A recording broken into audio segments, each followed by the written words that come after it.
أعوذ بالله من الشيطان الرجيم. بسم الله الرحمن الرحيم.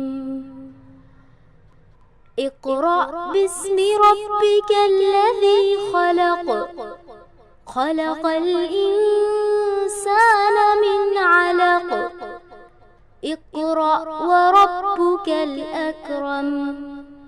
الذي علم بالقلم. علم الإنسان ما لم يعلم.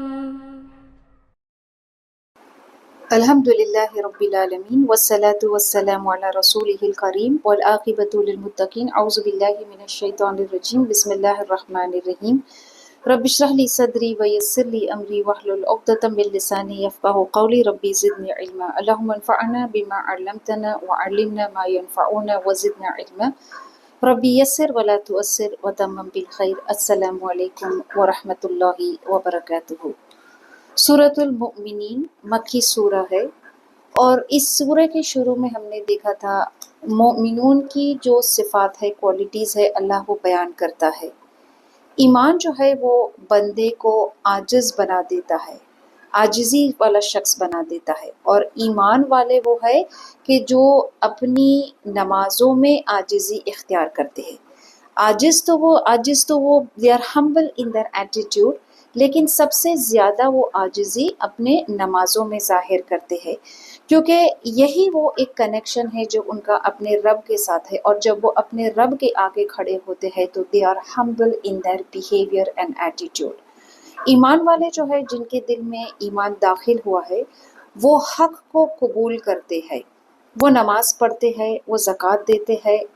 وہ امانتوں کی حفاظت کرتے ہیں، امانتوں کو ادا کرتے ہیں، اپنے عہدوں کو پورا کرتے ہیں، برائی سے وہ دور رہتے ہیں، اور یہ ان کی کوالٹیز اللہ بیان کرتا ہے۔ اور جو حق کو قبول نہیں کرتے ہیں تو دنیا میں بھی ان کو کوئی خیر اور بھلائی نہیں نصیب ہوتی ہے، اور آخرت میں ان کا برا انجام ہوگا۔ تو اس سورے کے بالکل ابتدا میں اللہ نے ان کی صفات کو بیان کیا، مومنون کی صفات کو بیان کیا، اور یہ بھی بتایا کہ جو کائنات کے اندر جو اللہ نے نشانیاں رکھی ہے حق کو پہچاننے کے لیے، اللہ کی توحید کو پہچاننے کے لیے، وہ بے شمار اللہ نے کائنات میں رکھی ہے۔ نہ صرف کائنات میں بلکہ ہماری خود کی ذات کے اندر within our own cells اللہ نے بہت سی نشانیاں رکھی ہے، اور یہ ساری چیزیں جو کائنات کی نشانیاں ہیں، جو نشانیاں ہمارے اندر اللہ نے رکھا ہے، these are material gifts جو اللہ نے ہمیں دیا ہے۔ اب جو ہم آیتیں پڑھنے والے ہیں اس رکوع کے، اس میں اللہ ہی mentions the spiritual gifts that Allah نے جو ہمیں عطا کیا ہے، اور ان میں سب سے بہترین جو اسپرچول گفٹ اللہ جو انسانوں کو دیا ہے وہ ہے کہ اللہ نے نبیوں کو ان کی ہدایت کے لیے بھیجا ہے۔ اللہ نے نبیوں کو بھیجا ہے لوگوں کو توحید کی طرف دعوت دینے۔ تو اب جو سورہ جو رخ موڑتا ہے، اب اس پیسج میں ہم یہ دیکھیں گے کہ جو نبی تھے، جو پروفٹس تھے، انہوں نے کس طرح سے لوگوں کو حق کی دعوت دی، اور اس کی شروعات ہوتی ہے نوح علیہ السلام سے۔ تو اور اللہ ہمیں یہ بتاتا ہے کہ جب نبیوں نے حق کی دعوت دی اپنے لوگوں کو، تو ان لوگوں نے اس حق کے ساتھ کیا کیا، اور اللہ ہمیں یہ بتاتا ہے ان نبیوں کے واقعات کے ذریعے سے کہ حق جو ہے، اللہ کا دین، اللہ کا حق جو ہے، جس پہ یہ پوری کائنات ہے، اللہ کے توحید پہ جو پوری کائنات کا جو مین فاؤنڈیشن ہے، اس کو کبھی بدلا نہیں جاتا ہے، وہ کبھی چینج نہیں ہو سکتا ہے، وہ کبھی اس میں کوئی کمپرومائز نہیں ہو سکتا ہے۔ اور تمام انبیاء نے، اللہ نے جس تمام انبیاء کو جو بھیجا ہے، انہوں نے یہی سیم پیغام، یہی سیم میسج لوگوں کو بھیجا ہے۔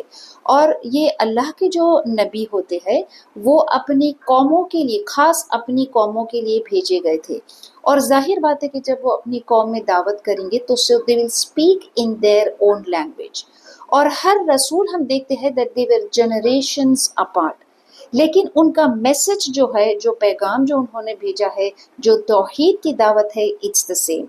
اور ان کو جو رسپانس ملتا ہے ان کی قوم کے لوگوں سے، جو ہم آج اس سبق میں پڑھیں گے۔ آیت نمبر 23 سے وَلَقَدْ أَرْسَلْنَا نُوحًا إِلَىٰ قَوْمِهِ فَقَالَ يَا قَوْمِ اعْبُدُوا اللَّهَ مَا لَكُم مِّنْ إِلَٰهٍ غَيْرُهُ أَفَلَا تَتَّقُونَ۔ وَلَقَدْ اور البتہ ارسلنا ہم نے بھیجا نوحًا نوح علیہ السلام کو إِلَىٰ قَوْمِهِ اس کی قوم کی طرف، فقال بس اس نے کہا یا قومی اے میری قوم، اعبدوا اللہ تم عبادت کرو اللہ کی، ما لکم من الہ تمہارے لیے نہیں ہے کوئی معبود، غیرہ اس کے سوا، افلا تتقون تو کیا تم ڈرتے نہیں ہو، کیا تم اللہ کا تقوی نہیں اختیار کرتے ہو۔ نوح علیہ السلام اپنی قوم سے کس بات کی دعوت کرتے ہیں کہ تم اللہ کی عبادت کرو، اعبدوا اللہ ما لکم من الہ غیرہ۔ This is the core message of all the prophets کہ تمام رسولوں نے ایک اللہ کی عبادت کی طرف لوگوں کو بلایا ہے، ان کو دعوت دی ہے۔ اور اس کو مزید اللہ بیان کرتا ہے کہ نہ صرف ایک اللہ کی عبادت بلکہ ما لکم من الہ غیرہ، اس کے سوا تمہارا کوئی معبود، تمہارا کوئی الہ نہیں ہے۔ اور یہ توحید کی بہترین وضاحت ہے کہ ہم اللہ کی عبادت کریں اور اس کے ساتھ کسی کو شریک نہ ٹھہرائیں۔ اور کیونکہ یہ حق کی دعوت ہے اور ہر نبی نے یہ حق کی دعوت اپنی قوم کو دیا، so these are the unchanging words of truth۔ پوری کائنات جو ہے اس حق کے اوپر کھڑی ہے، اور ہر چیز جو کائنات کے اندر ہے، کائنات کا ذرہ ذرہ اس بات کی گواہی دیتا ہے کہ اللہ کے سوا کوئی عبادت کے لائق نہیں ہے اور اس کے ساتھ کوئی شریک نہیں ہے۔ اور آیت کے end میں اللہ فرماتا ہے کہ کیا تم اللہ کا تقوی اختیار نہیں کرو گے، will you not be God fearing، کیا تم اپنے انجام سے ڈرتے نہیں ہو کہ تم حق کو جھٹلاتے ہو، and you do not fear its consequence۔ یہ حق جو ہے، جو فنڈامنٹل ٹروتھ اللہ نے جو بھیجا ہے، کیا تم اس بات کو do you not realize کہ تم اس حق کو جھٹلانے سے اللہ کے عذاب کے مستحق ہو جاؤ گے۔ اللہ سے ڈرنا، اللہ کا تقوی اختیار کرنا is to lead righteous lives، اور برائی سے کیا ہے، دور رہنا۔ اللہ نوح علیہ السلام کے بارے میں یہ بیان کرتا ہے کہ جس کو اس نے ان کی قوم کی طرف بھیجا تھا، لوگوں کو خبردار کرنے کے لیے، کس سے؟ ایک سخت عذاب سے، اگر وہ اللہ کی نافرمانی کرتے ہیں، اگر وہ اللہ کے ساتھ کسی اور کو شریک ٹھہراتے ہیں۔ اب اس کے بدلے میں ان کو جواب کیا ملا؟ قوم کے لوگوں نے نوح علیہ السلام کی دعوت کا کیا جواب دیا؟ فقال الملأ الذین کفروا، تو کہا ملأ الذین، قوم کے جو سردار تھے، انہوں نے کہا، جنہوں نے کفر کیا تھا، من قومہ، اس کی قوم سے، ما ھذا الا بشر مثلکم، ما ھذا یہ کچھ بھی نہیں ہے مگر ایک صرف بشر ہے، مثلکم تمہارے جیسا۔ یہ پیغمبر یہ جو حق کی دعوت دے رہے ہیں، یہ تمہارے جیسا ہی ایک بشر ہے۔ یرید ان یتفضل علیکم، وہ چاہتا ہے کہ تم پر بڑا بن بیٹھے۔ ولو شاء اللہ، اور اگر اللہ چاہتا، لانزل ملائکہ، تو وہ نازل کرتا فرشتوں کو، ما سمعنا بہذا فی آبائنا الاولین، ہم نے اپنے پہلے باپ دادا سے یہ کبھی نہیں سنا، ایسی بات ہم نے کبھی نہیں سنی۔ تو ان کی قوم کے جو سردار تھے، جنہوں نے کفر کیا تھا، انہوں نے کہا کہ یہ پیغمبر کیسے ہو سکتے ہیں، یہ ان پر وحی کیسے آ سکتی ہے، یہ تو ہماری طرح کیا ہے، بشر ہے۔ اور یہ صرف اس لیے پیغمبر ہونے کا دعویٰ کر رہے ہیں کہ یہ اپنے آپ کے لیے کوئی بڑائی چاہتے ہیں، اس لیے یہ دعویٰ کر رہے ہیں کہ یہ اللہ کے بھیجے ہوئے رسول ہے اور ان پر وحی ہوتی ہے۔ جب حق کی دعوت لوگوں کو پیش کی جاتی ہے تو وہ حق واضح ہونے کے باوجود وہ حق کو کیوں انکار کرتے ہیں، حق کو کیوں جھٹلاتے ہیں؟ کیونکہ وہ اپنے باطل طریقے کو چھوڑنا نہیں چاہتے ہیں۔ They do not want to give up their falsehood۔ اور جو باطل کی طرف سے ان کو جو فالس سٹیٹس ملتا ہے، جو ان کو دنیاوی فائدہ ہوتا ہے، they don't want to lose that۔ اور ان کی باطل طریقوں کو اس کو پھیلانے کے لیے they don't have any evidence for it، اور وہ حق کی قدر نہیں کر سکتے ہیں، تو لہٰذا وہ اپنے نبی پہ یہ الزام لگاتے ہیں کہ یہ کیسے نبی ہو سکتے ہیں، یہ تو ہماری طرح ہی کیا ہے، کوئی بشر ہے۔ اور مزید یہ الزام لگاتے ہیں کہ وہ تو اپنے لیے کوئی بڑائی چاہتی ہے، اس لیے وہ نبی ہونے کا جھوٹا دعویٰ کرتے ہیں۔ ان کے نزدیک وہی تو اللہ صرف انسانوں پر نہیں کرتا ہے، اگر اللہ چاہتا تو واقعی میں وہ کسی فرشتے کو نازل کرتا۔ یہ آسمانی کتاب جو ہے، اتنی مقدس کتاب ہے، یہ کوئی فرشتہ لے کے آتا۔ ہم نے تو ما سمعنا بہذا فی آبائنا الاولین، ہم نے اپنے باپ دادا سے کبھی ایسی کوئی بات نہیں سنی کہ اللہ کسی بشر کو وحی کرتا ہے۔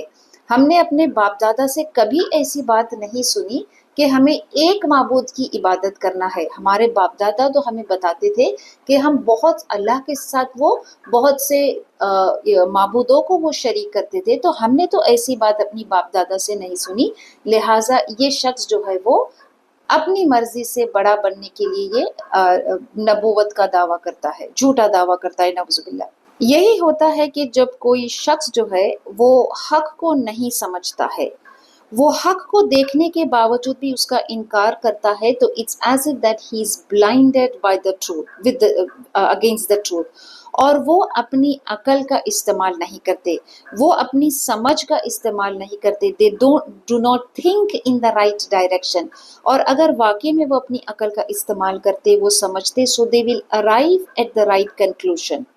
وہ اپنے ماضی کی طرف دیکھتے ہیں کہ ہمارے باپ دادا پہ کوئی ایسی وحی نہیں آئی تھی، ہمارے باپ دادا تو کوئی ایک معبود کی عبادت نہیں کرتے تھے،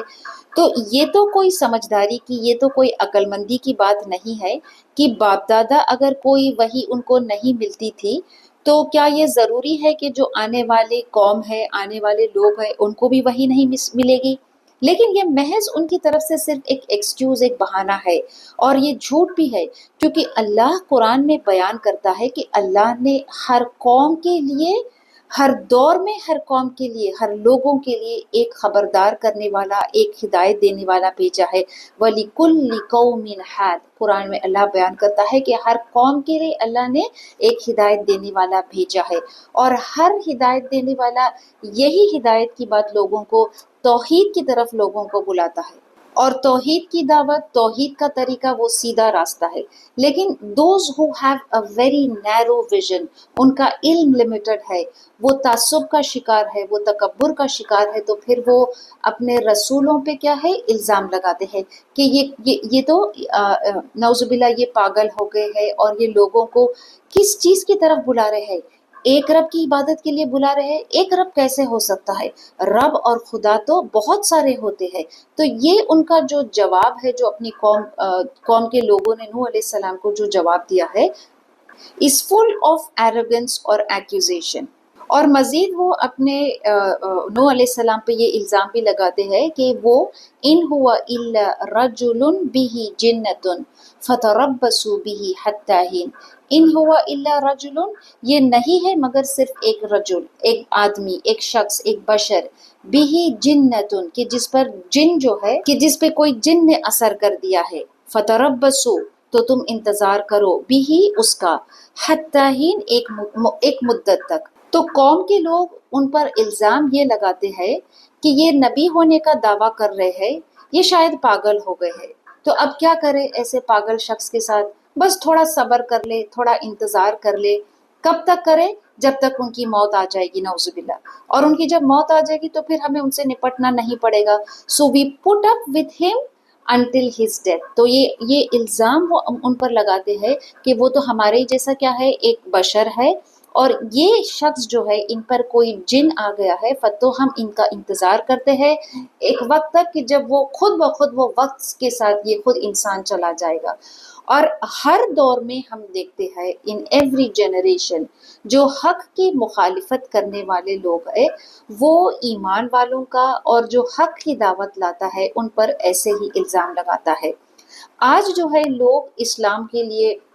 اسلام کے خاطر جو جھوٹ باتیں پھیلاتے ہیں، اسلام کے خلاف جو پروپیگنڈا کرتے ہیں، آج وہ بڑے بڑے میڈیا کی شکل میں ہے، اور ہم دیکھتے ہیں میڈیا پر ہم کہ کس طرح سے اسلام کو، اس کے امیج کو خراب کرنے کے لیے وہ بہت الگ الگ ٹیکٹکس اپناتے ہیں، اور یہ ان کا ایک پروپیگنڈا ہوتا ہے کہ جب وہ جھوٹ بولتے ہیں اگینسٹ اسلام، تو اپنے جھوٹ کو وہ کیا کرتے ہیں، ہائی لائٹ کرتے ہیں، اور جھوٹ کو بار بار وہ دہراتے ہیں، اور جب کسی جھوٹ کو بار بار دہرایا جائے گا، بار بار اسی چیز کو ہائی لائٹ کیا جائے گا، تو it will make it same as if it's real and true. یہی کام، یہی عمل انہوں نے کیا تھا جو کفر کرنے والے تھے، جو اپنے نبیوں کو جھٹلانے والے تھے۔ انہوں نے جو نبی ہے ان پہ جھوٹا الزام لگایا، جھوٹا دعویٰ کہ یہ کیا ہے، یہ ان پر کوئی جن آ گیا ہے، تو ہم ان کا انتظار کرتے ہیں جاننے کا۔ جب لوگوں کی طرف سے اس طرح کی مخالفت ہوتی ہے اور کوئی راستہ سامنے نظر نہیں آتا ہے، تو پھر ہم کیا کریں؟ قال رب انصرنی بما کذبون، اس نے کہا اے میرے رب میری مدد فرما اس پر کہ انہوں نے مجھے جھٹلایا ہے۔ تو جو نبی ہے، وہ جو رسول ہے اللہ کے، وہ اللہ کے سامنے کیا ہے؟ دعا کرتے ہیں کہ جب لوگ ان پر الزام لگاتے ہیں، جب لوگ حق کا انکار کرتے ہیں، ان کو جھٹلاتے ہیں، تو وہ اللہ سے دعا کرتے ہیں۔ اور پھر اسی طرح ہم قرآن میں اللہ ایک اور جگہ بیان کرتا ہے فَدَعَا رَبَّهُ أَنِّي مَغْلُوبٌ فَانتَصِرُوا، نوح علیہ السلام اللہ سے دعا کرتے ہیں، شکایت کرتے ہیں کہ میں بہت میں بہت تھک گیا ہوں ان کے یہ سارے ایکوزیشن سے، تو میری فانتظروا کہ میری مدد فرما۔ نوح علیہ السلام اللہ کی طرف رجوع کرتے ہیں، کیونکہ ان کے قوم کے لوگ جو ہے ان کے دل سخت ہو گئے تھے۔ سو the only way that he can protect himself، اپنے آپ کو وہ کیسے بچا سکتے ہیں ان لوگوں کی جو ہنسی اڑاتے تھے، لوگ جو ان کا مذاق اڑاتے تھے، لوگ جو ان کو جھٹلاتے تھے، انکار کرتے تھے۔ the only way is complain to اللہ، اور اللہ سے مدد حاصل کرے، seek the support from him۔ ہم دیکھتے ہیں کہ نوح علیہ السلام جو ہے وہ لوگوں کو کتنے سال انہوں نے تبلیغ کیا۔ یہ دعا جب نوح علیہ السلام نے اللہ سے مانگا تو ایسا نہیں تھا کہ جب دعوت دینے گئے تھے کچھ دن کے بعد لوگ ان کا انکار کرنے لگے تو وہ اپنی قوم کے خلاف دعا کیا، نہیں۔ قرآن ہمیں بیان کرتا ہے کہ نوح علیہ السلام ہی worked hard for how long 950 years, 950 سال وہ اپنے قوم کے لوگوں کی محنت کرے، ان میں تبلیغ کرے، ان میں دعوت کا کام کرے، ان کو حق کی طرف بلائے، الگ الگ طریقے سے ان کو حق کی طرف کیا ہے، کبھی صبح کے وقت، کبھی دن کے وقت، کبھی آن این انڈیویجول بیسس، کبھی ان کو ایک گروپ کی شکل میں، لیکن ہر طرح سے لوگوں نے، ان کی قوم کے لوگوں نے ان کو جھٹلایا اور ان کا انکار کیا۔ تو اس لیے نوح علیہ السلام اپنے رب سے کیا ہے دعا کیا تھا اس جھوٹی قوم کے خلاف جنہوں نے اپنے نبی کو جھٹلایا تھا۔ تو جب بھی ہم لوگوں کو حق کی دعوت دیتے ہیں اور لوگ ہماری دعوت کو ایکسیپٹ نہیں کرتے، قبول نہیں کرتے، نصیحتوں کو نہیں مانتے ہیں، تو پھر ہم کیا کریں؟ How long should we wait? ہمارے میسج کو جب وہ ایکسیپٹ نہیں کرتے، ہماری نصیحتوں کو جب نہیں مانتے ہیں، تو وی ریممبر دا اسٹوری آف نوح علیہ السلام کہ 950 سال انہوں نے کیا ہے انتظار کیا، 950 سال انہوں نے محنت کی۔ ہم صرف کچھ وقت لوگوں کو دعوت دیتے ہیں، کچھ دنوں کے لیے دیتے ہیں، کبھی کبھی تو صرف ایک بار کہتے ہیں اور ہم بہت ڈسکریج ہو جاتے ہیں، تھک جاتے ہیں اگر وہ ہماری بات کو نہیں مانتے، ہماری نصیحت کو نہیں مانتے، ہمارے ایڈوائزرز کو قبول نہیں کرتے۔ تو نوح علیہ السلام کی دعوت کو کیا ہے یاد رکھے اور اللہ سے دعا کرے، کیونکہ نوح علیہ السلام بھی اللہ سے انہوں نے دعا کیا تھا رب انصرنی کہ اے میرے رب میری مدد فرما۔ فَأَوْحَيْنَا إِلَيْهِ أَنِ اصْنَعِ الْفُلْكَ بِأَعْيُنِنَا وَأَوْحَيْنَا فَإِذَا جَاءَ أَمْرُنَا وَفَارَتِ النُّورُ فَاسْلُكْ فِيهَا مِنْ كُلِّ الزَّوْجَيْنِ اثْنَيْنِ وَأَهْلَكَ إِلَّا مَنْ سَبَقَ عَلَيْهِ الْقَوْلُ مِنْهُمْ وَلَا تُخَاطِبْنِي فِي الَّذِينَ ظَلَمُوا إِنَّهُمْ مُغْرَقُونَ۔ تو نوح علیہ السلام نے جب اللہ سے دعا کی تو اللہ نے نوح علیہ السلام کی دعا جو ہے وہ قبول کر لی، اور پھر اللہ نے ان کو کیا حکم دیا؟ اللہ نے نوح علیہ السلام کو حکم دیا فَأَوْحَيْنَا، ہم نے وحی بھیجی، وحی کی، الیہ اس کی طرف، اَنِصْنَعِ الْفُلْكِ کہ تم بناؤ ایک کشتی، بِأَعْيُنِنَا ہماری آنکھوں کے سامنے، وَوَحَيْنَا اور ہم نے حکم کیا، فَإِذَا جَاءَ أَمْرُنَا پھر جب آ جائے ہمارا حکم، وَفَارَتِ النُّورُ اور تنور جو ہے وہ ابلنے لگے، فَاسْلُكْ تو چلائے رکھو، فیہا اس میں، من کل الزوجین ہر قسم کے جوڑ، دو، وَأَهْلَكَ اور اپنے گھر والوں کو بھی، إِلَّا مَنْ سَبَقَ عَلَيْهِ سوائے اس سے کہ جو پہلے ہو چکا ہے، القول اس کا جو بات ہے، سوائے اس کے جو بات ہو چکی ہے، مطلب جو اس نوح علیہ السلام کی جو بات نہیں مانے گا پھر وہ غرق ہو جائے گا، منہم ان میں سے، ولا تخاطبنی اور نہ مجھ سے بات کرو فی الذین ظلموا جن لوگوں نے ظلم کیا ہے ان کے بارے میں میرے سے بات نہ کرنا، انہم مغرقون بے شک وہ غرق ہونے والوں میں سے ہے۔ تو نوح علیہ السلام نے جب اللہ سے دعا کی تو اللہ نے ان کو حکم دیا کہ وہ ایک کشتی کو بنائے، اور ایسی کشتی کو کہ جو اللہ کی نگرانی میں ہو، اس کو مضبوط بنائے، اس کو فرم بنائے۔ اور اللہ جو ہے نوح علیہ السلام کی دعا کو کس طرح سے اللہ نے قبول کیا، نوح علیہ السلام نے مدد مانگی اللہ سے، اور وہ 950 سال محنت کرنے کے بعد پھر اللہ سے کیا ہے یہ دعا مانگتے ہیں کہ مجھے اس قوم سے بچا لے، کہ میری مدد فرما، کہ یہ میری حق کی بات کو انکار کرتے ہیں، جھٹلاتے ہیں۔ تو پھر اللہ نے نوح علیہ السلام کو حکم کیا کہ وہ ایک کشتی کو بنائے اللہ کی نگرانی میں، اس کو تیار کرے، کیونکہ اب اللہ جو ہے ان کافروں کو اس دنیا سے ان کو ختم کرنے والا تھا، تاکہ انسانی زندگی جو اب آگے چلے گی وہ صرف اچھے اور نیک لوگوں کو چلے گی، کیونکہ جو برائی کرنے والے لوگ ہیں اگر ان کو ویسے ہی رہنے دیتے تو پھر وہ تباہی اور بربادی اور کرپشن پھیلاتے۔ تو یہ ضروری تھا کہ اس دنیا کو ایسے لوگوں سے پاک کرنا۔ تو اللہ نوح علیہ السلام کو کیا، کیونکہ یہ ایک طوفان آنے والا تھا، اور اس طوفان میں جو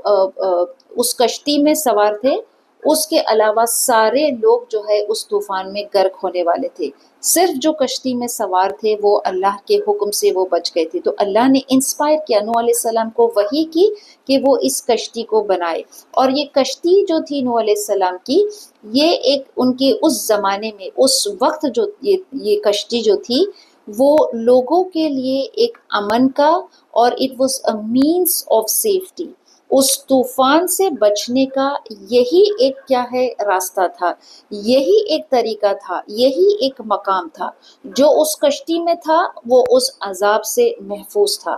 اس کشتی کے علاوہ سارے لوگ طوفان میں غرق ہو گئے تھے۔ تو نوح علیہ السلام کی کشتی جو تھی it was a sign of safety for humanity at that time. اور نہ صرف یہ بلکہ نوح علیہ السلام کو اللہ نے حکم کیا تھا کہ وہ ہر ایک جوڑا نر اور مادے کا ہر چیز میں، چاہے وہ پلانٹس ہے یا اینیملز ہے یا کوئی سیڈز ہے، اس میں سے ہر ایک جوڑ کو وہ لے لے اور اس کشتی میں وہ کیا ہے سوار ہو جا، تاکہ جب طوفان کے اندر سارے لوگ جب ختم ہو جائیں گے، طوفان میں ہر چیز جب وہ ختم ہو جائے گی، تو یہ جو چیز کشتی میں سوار لے کر نوح علیہ السلام گئے تھے اب ان سے مزید they will grow again and into a new life۔ تو نوح علیہ السلام اپنے ہاتھوں سے اس کشتی کو بنایا۔ اگر اللہ چاہتا تو نوح علیہ السلام کو بس ایسے ہی بچا لیتا تھا، لیکن اللہ وانٹس کہ انسان جو ہے وہ he should take some actions whatever is within his means۔ جو ریسورسز جو ذرائع اللہ ہمیں دیتا ہے وہ چاہتا ہے کہ ہم اس سے اپنی کوشش اور اپنی محنت کریں۔ تو انسان جب محنت اور کوشش کرتا ہے then he deserves the help of Allah۔ the divine help جو ہے اللہ کی طرف سے مدد جو ہے وہ ایسے ہی ہاتھ پہ ہاتھ رکھ کر بیٹھنے والوں کو نہیں ملتی ہے، کہ انسان کوئی کام نہیں کرے، کوئی محنت نہیں کرے، صرف بیٹھ کر تسبیح پڑھے، اللہ اللہ کرے، اور پھر کوئی معجزے کا انتظار کرے کہ کوئی میریکل ہو جائے گا، تو کوئی میریکل نہیں ہوگا۔ اللہ یہاں ہمیں سے ایک بہت اہم سبق سکھاتا ہے۔ نوح علیہ السلام کو اللہ فرماتا ہے کہ اپنی نگرانی میں اللہ نے ان کو حکم دیا، ان کو بتایا کہ وہ کشتی کس طرح سے بنائے، کام کس طرح سے کرے، how he should work hard. اور آپ جب تفسیر پڑھتے ہیں مفسرین یہ لکھتے ہیں کہ اس کشتی کو بنانے کے لیے 2 سال لگ گئے تھے۔ نوح علیہ السلام took the means whatever was there in his capacity، اور اس کشتی کو انہوں نے بنایا۔ اور یہ اللہ کی یہ حکمت تھی، اللہ کا یہ علم تھا کہ اللہ نے اس کشتی کو بننے کے بعد نوح علیہ السلام سے یہ حکم دیا کہ یہ کشتی جب تیار ہو جائے گی تو اس کشتی میں کب سوار ہونا ہے اس کی علامت بھی اللہ نے بتا دی تھی کہ جب ہمارا حکم آئے گا فَإِذَا جَاءَ أَمْرُنَا وَفَارَتِ النُّورُ، کہ جب ہمارا حکم آئے گا اور جو تنور جو ہے یہ زمین کا جو چشمہ پھٹ کر جب وہ زمین پر پورا پانی پھیل جائے گا تو اس وقت فَاسْلُكْ فِيهَا مِنْ كُلِّ الزَّوْجَيْنِ، تو اس وقت کیا ہے، ہر قسم کے ایک جوڑ کو لے کر اس کشتی میں کیا ہے سوار ہو جانا. تو یہ ایک اس کی نشانی تھی، نشانی بتایا تھا اللہ نے کہ کب نوح علیہ السلام کو اس کشتی میں کیا ہے سوار ہونا ہے. اور نہ صرف یہ کہ جانور، پرندے اینڈ پلانٹس، بلکہ اللہ نے حکم دیا کہ اپنے اہل میں سے بھی، اپنے گھر والوں میں سے بھی جو ایمان والے ہیں ان کو لے کر اس کشتی میں کیا ہے سوار ہو جانا. جو انہی کی فیملی سے جو ایمان والے نہیں تھے وہ اس کشتی میں نہیں سوار ہو سکے، اللہ نے ان کو نہیں بچایا تھا. وہ سمندر میں وہ غرق ہو گئے تھے، اس طوفان میں وہ غرق ہو گئے تھے. انہی میں سے ان کا بیٹا بھی تھا اور ان کی بیوی بھی تھی کہ جو پیچھے رہنے والوں میں سے تھی. تو اللہ یہاں پہ فرماتا ہے نوح علیہ السلام کو حکم ہوا کہ وہ جب سوار ہو جائے اپنے گھر والوں کے ساتھ، اِلَّا مَنْ سَبَقَ عَلَيْهِ الْقَوْلُ مِنْهُمْ، سوائے ان لوگوں کے کہ جن کی طرف اللہ کا حکم، اللہ کا فیصلہ، اللہ کی بات جو طے شدہ بات وہ پہلے ہی ہو چکی تھی کہ وہ بچنے والے نہیں ہے، وہ طوفان میں غرق ہونے والے ہیں. کیونکہ انہوں نے ان کا انکار کیا تھا، اللہ کا انکار کیا تھا، رسول کا انکار کیا تھا اور اللہ کی کیا ہے ناراضگی اختیار کی تھی. تو یہ پنشمنٹ، یہ عذاب ان پر آیا کہ جنہوں نے who denied the signs of اللہ. اور نوح علیہ السلام کو مزید اللہ نے یہ بھی حکم دیا وَلَا تُخَاطِبْنِي فِي الَّذِينَ ظَلَمُوا، کہ دیکھو جو ظلم کرنے والے ہیں ان کے خلاف کوئی آرگیومنٹ میرے ساتھ نہیں کرنا کہ یہ شخص میرے گھر والا ہے، یہ فلاں شخص اچھا ہے، یہ میرا دوست ہے، یہ میرا رشتہ دار ہے، اس کو بچا لینا. وَلَا تُخَاطِبْنِي فِي الَّذِينَ ظَلَمُوا، جو لوگ ظلم کیے ہیں، اور سب سے بڑا ظلم شرک ہے. تو جن لوگوں نے شرک کیا ہے ان کی طرف سے میرے سامنے ان کی بات نہیں کرنا. اِنَّهُمْ مُغْرَقُونَ، اللہ نے اپنا فیصلہ سنا دیا تھا کہ وہ غرق ہونے والے تھے. کیونکہ اللہ کا قانون، اللہ کا نیم کسی دوست کے لیے، کسی رشتہ دار کے لیے نہیں بدلتا ہے. اگر کوئی دوست بھی ہمارا ہے، کوئی ہمارا عزیز و قاری ہے، رشتہ دار ہے، لیکن وہ کفر پر ہے، کفر پر اڑا ہے، تو ہم اس کو کیا ہے وہ ہم سے اس کا کوئی ایمان کا کوئی رشتہ نہیں ہے. یہ جو واقعہ ہے نوح علیہ السلام کا مزید تفصیل سے ہم نے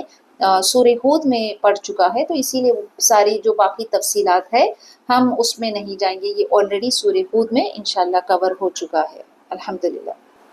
فَإِذَا اسْتَوَيْتَ أَنْتَ وَمَنْ مَعَكَ عَلَى الْفُلْكِ فَقُلِ الْحَمْدُ لِلَّهِ الَّذِي نَجَّانَا مِنَ الْقَوْمِ الظَّالِمِينَ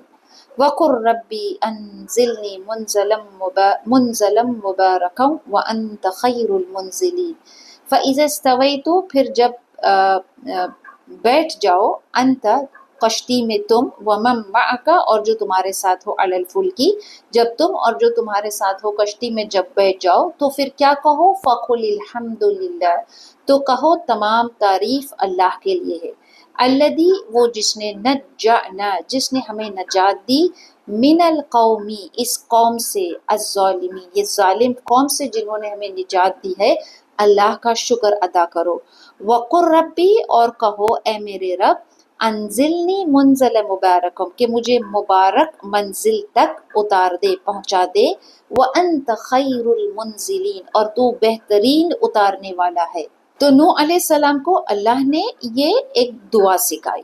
یہ بھی سکھایا کہ وہ اللہ کی کیا ہے تعریف کرے، اللہ کی حمد بیان کرے، کہ وہ اللہ کی طرف، کہ اللہ نے ان کو ہدایت دی ہے کہ اس کشتی میں جب سوار ہونے سے پہلے، جب اس کشتی میں سوار ہو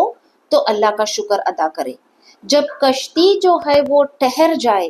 تب اللہ کا شکر ادا کرے. which means اللہ کا شکر at the beginning and اللہ کا شکر at the end. اور یہ اللہ کا شکر ادا کرنے کا کیا ہے صحیح طریقہ ہے کہ ہم اللہ کی طرف رجوع کریں، ہم اللہ کا شکر ہر حال میں ادا کریں، at the beginning and the end. Nuh علیہ السلام نے اللہ کے حکم کو مانا، اس کشتی کو بنایا. اسی طرح جیسے اپنی نگرانی میں تو قرآن میں یہ اللہ بیان کرتا ہے کہ اللہ نے کہا فقال اركبوا بسم اللہ مجریہا ومرساہا، کہ کس طرح سے سورہ ہود میں ہم نے پڑھا تھا کہ اللہ نے حکم دیا تھا نوح علیہ السلام کو کہ وہ کشتی میں سوار ہو جائے اللہ کے اذن سے، اور وہ بسم اللہ کے کلمے سے، اللہ کے نام سے وہ کشتی کیا ہے چلنے لگے گی، اللہ کے نام سے وہ کشتی جو ہے وہ ٹھہر جائے گی. تو نوح علیہ السلام کو اللہ کا شکر ادا کرنے کے لیے کیا ہے یہ حکم دیا، کیونکہ اس سفر کے اختتام میں at the end of the journey also Allah کی مدد یہ بہت ضروری تھی، کیونکہ اس وقت تمام عالم کے اندر ایک بہت بڑا طوفان آیا تھا، جیسے ابھی ہم نے پڑھا کہ وہ فارت تنور، جو زمین کے تمام جو پانی ہے وہ باہر ابل کر چشمے باہر آ گئے تھے اور پوری زمین کو وہ غرق کر دیا تھا۔ تو ہر جگہ صرف سمندر جو فلڈ تھا اس کا پانی تھا، اور وہ اس کشتی کو ٹھہرنے کے لیے کوئی تو مقام، کوئی ایک سٹیبل جگہ چاہیے تو جہاں کشتی جو ہے وہ ٹھہر جائے گی، اور یہ ایک بہت ہی چیلنجنگ کام تھا کہ یہ اللہ کی مدد کے بغیر نہیں ہوا، کیونکہ پانی جو ہے جب تک وہ پوری طرح پانی اس زمین میں حذف نہیں ہو جاتا، ایبزارب نہیں ہو جاتا، تو وہ کشتی جو ہے وہ صحیح طریقے سے وہ نہیں ٹھہر سکتی تھی، اور کشتی میں جو سوار ہے وہ اس سے نہیں اتر سکتے تھے۔ تو نوح علیہ السلام کے لیے یہ بھی دو چیز آزمائش تھی، ایک تو یہ طوفان اٹسیلف وہ ان کے لیے ایک آزمائش تھی، اور کشتی جس طرح سے کہاں ٹھہرے گی اور وہ کس طرح سے اتریں گے یہ بھی ان کے لیے ایک آزمائش تھی۔ It was a test for ہم، اور اس لیے ان کو حکم تھا کہ وہ اللہ کا شکر ادا کرے کہ اللہ کی مرضی سے ہی، اللہ کے نام، اس کی اذن سے ہی یہ کشتی سوار ہوئی تھی، اور اللہ کے نام اور اس کی اذن، اس کی مرضی سے، اس کی رحمت سے ہی وہ کشتی جو ہے وہ اس پہاڑ پر جا کر ٹھہری تھی۔ اور یہ بہت ضروری تھا کہ وہ ایک ایسے پہاڑ پر، ایسے اونچے مقام پر ٹھہرے تاکہ لوگوں کے لیے نوح علیہ السلام کی کشتی جو ہے وہ ایک نشانی بن جائے گی۔ تو نوح علیہ السلام is taught to thank Allah at the beginning of the journey and at the end of the journey،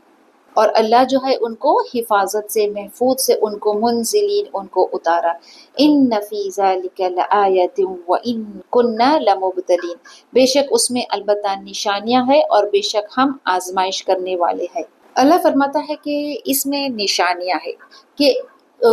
ہر لوگوں کے لیے یہ نوح علیہ السلام کے واقعے میں ان کی کشتی میں ایک نشانی ہے کہ اللہ نے کس طرح سے ایمان والوں کو بچایا۔ ایمان والے اس وقت صرف وہی تھے جو کشتی میں سوار تھے، اور جو اس طوفان میں غرق ہو گئے تھے، اس ڈسٹرکشن میں، وہ کفر تھے، وہ کافر تھے، because they had the clear evidence۔ ان کو ہر چیز رسول نے بات ان کو سمجھائی تھی، ان کو ایویڈنس، ان کو پروف، ساری چیز ان کو بتایا تھا، لیکن اس کے حق کو دیکھنے کے باوجود، حق کو سمجھانے کے باوجود انہوں نے حق کا انکار کیا تھا، حق کو جھٹلایا تھا۔ اللہ نے اس قوم کے بیچ نوح علیہ السلام 950 سال تھے، اینڈ ان کی قوم کے لوگوں کو they had all the chances، ان کو اللہ نے بے شمار موقع دیا، ان کو وارننگز دی، ان کو خبردار کیا، but they refused to believe، اور اللہ نے ان کو کیا ہے، ان کو اس عذاب کے اندر غرق کیا۔ اور اللہ اس واقعے سے ہمیں یہ بتاتا ہے کہ لوگ چاہے کتنی مخالفت کرے، حق کی ہی جیت ہوگی، آخر میں حق کی ہی جیت ہوگی، اور حق جو ہے وہ ہمیشہ باقی رہے گا، حق جو ہے وہ ہمیشہ زندہ رہے گا، اور حق کیونکہ زندہ رہتا ہے، حق باقی رہتا ہے، تو جو آنے والے نسل ہے ان تک یہ حق اترتا ہے اور پہنچتا ہے۔ ثم انشأنا من بعدهم قرنا آخرین، پھر ہم نے ان کے بعد پیدا کیا دوسرے اور گروہ کو، دوسرے لوگوں کو اللہ نے یہ پیدا کیا کہ جو اب اس حق پر تھے، another generation of people۔ اب آگے مزید جو ہے سورہ ہمیں یہ بیان کرتا ہے کہ ایک اور جنریشن تھے، اور ان کے اندر بھی کچھ ایسے کفر کرنے والے، انکار کرنے والے، اس حق کا انکار کرنے والے تھے۔ سو the story continues through all generations، اور یہ نبیوں کے واقعات جو اس سورے میں بیان کی گئی ہے، it's not given کہ ہمیں ایک پورا ڈیٹیلڈ اکاؤنٹ پرووائڈ کرتا ہے یہ سورہ، بٹ جو پوائنٹ ہمیں ایمفسائز اس سورے میں کی گئی ہے ان نبیوں کے واقعات کے ذریعے سے، کہ ان کا میسج جو تھا، جو لوگوں کو انہوں نے میسج دیا تھا، the message was the same، اور جو رسپانس رسولوں کو ان کی لوگوں سے، ان کی قوم سے ملا تھا، that was also the same۔ تو یہ جو نوح علیہ السلام کا جو نبیوں کا واقعہ شروع ہوتا ہے with نوح علیہ السلام، to show that this is the starting point، اور اس کے بعد پھر اس بیچ میں کوئی اور رسول کا نام ذکر نہیں آتا ہے، but it's understood کہ جب اللہ will mention about that generation کہ یہ کون سے رسول کی بات تھی، اور اسی ایک ہی نوح علیہ السلام کا ذکر کر کے ایٹ دا اسٹارٹنگ پوائنٹ، دین یہ سورہ جو ہے، یہ پیسج جو ہے، اٹ فنشز وتھ موسیٰ علیہ السلام اینڈ عیسیٰ علیہ السلام ٹو شو دیٹ یہ this is the last point before the final message. Allah کے رسول صلی اللہ علیہ وسلم جو ہے فائنل میسج سے پہلے، اس کے درمیان یہ جو رسولوں کی یہ جو کڑی تھی نوح علیہ السلام سے لے کر عیسیٰ علیہ السلام تک، all of them and then the final messenger، تمام رسولوں نے یہ ایک ہی میسج لوگوں کو دیا. اس لیے there are no names mentioned in between the start and the finish of this long chain. تو یہ ہمیں ایک سملیرٹی بتاتی ہے تمام رسولوں کے واقعات میں کہ whatever be the generation, whatever be the case, the essence of the message، جو میسج لوگوں کو رسولوں نے دیا تھا was the same. It was very clear. اسی لیے اللہ یہاں پہ فرماتا ہے کہ اس کے بعد نوح علیہ السلام کے بعد اللہ نے ایک اور قوم کو، ایک اور جنریشن کو کیا ہے، ایک اور کمیونٹی کو پیدا کیا ہے. اب اس کا نام نہیں بتایا، بٹ یہ ذکر کیا ہے کہ ثم انشأنا من بعدہم قرنا آخرین، ایک اور قوم، another generation، same story، same message and same response. فَأَرْسَلْنَا فِيهِمْ رَسُولًا مِّنْهُمْ أَنِ اعْبُدُوا اللَّهَ مَا لَكُم مِّنْ إِلَٰهٍ غَيْرُهُ أَفَلَا تَتَّقُونَ. فَأَرْسَلْنَا پھر بھیجا ہم نے ان کے درمیان رسولاً، ایک رسولوں کو، منہم ان میں سے، ان اعبدوا اللہ کہ تم عبادت کرو اللہ کی، ما لکم من الہ غیرہ نہیں ہے تمہارے لیے کوئی معبود اس کے سوا، افلا تتقون تو پھر کیا تم ڈرتے نہیں ہو. تو نام نہیں بتایا گیا ہے، but another generation، another set of people اور کمیونٹی، اور اللہ نے ویسے ہی ان کو ہر قوم کے لیے اللہ نے رسول بھیجا ہے. رسولوں نے جب حق کی دعوت دی، اور حق کی دعوت بھی از دا سیم، ان اعبدوا اللہ ما لکم من الہ غیرہ، ایک اللہ کی عبادت کرنا، اس کے سوا تمہارا کوئی اور الہ اور کوئی عبادت کے لائق نہیں ہے. اور رسپانس بھی کیا ہے ان کی قوم کی طرف سے؟ وہی ہے کہ جو ہر نبی کو یہ ان کی طرف سے مخالفت کرنے والے کے لوگوں کی طرف سے وہی رسپانس ملتا ہے. ایگزیکٹلی سیم میسج اور نوح علیہ السلام نے بھی اپنی قوموں کو دیا تھا، آلموسٹ دا سیم ورڈز کے اندر. آلدو یہ جو جنریشن آف نوح علیہ السلام اور اس کے بعد کا جو جنریشن تھا،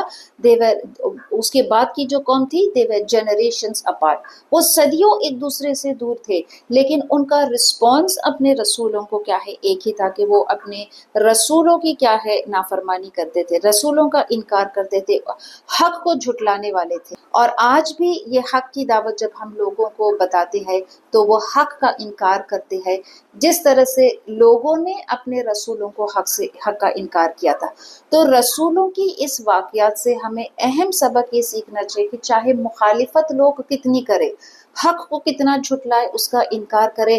ہم حق پر کیا ہے، ڈٹ کر رہنا ہے، حق کی دعوت لوگوں تک